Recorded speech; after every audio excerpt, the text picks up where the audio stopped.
we've been advising getting into Africa since the crash of 2008, 2009, purely on a valuation basis. Obviously, a large amount of the world's money still likes to know that it's going somewhere with everybody else.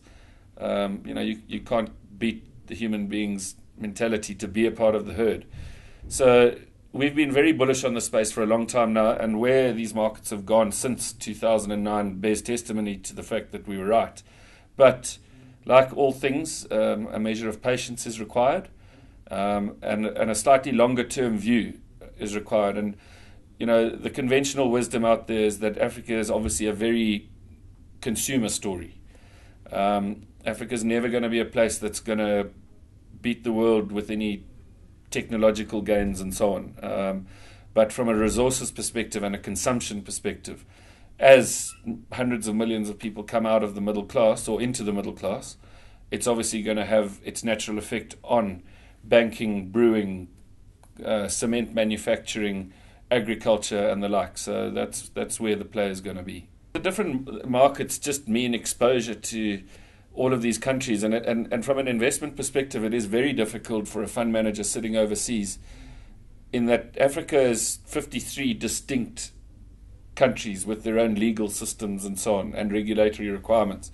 Out of those, I think there are 28 stock markets. I think 23 of them are sort of readily recognized as tradable, but only 3 or 4 of them can you do anything meaningful in outside of South Africa. And in that you can read Kenya, Nigeria, Zimbabwe, to a certain extent Mauritius and Botswana.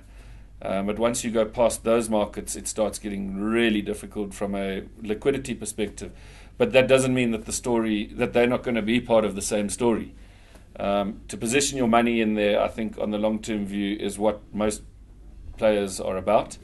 And they'll take their opportunities when they can see them.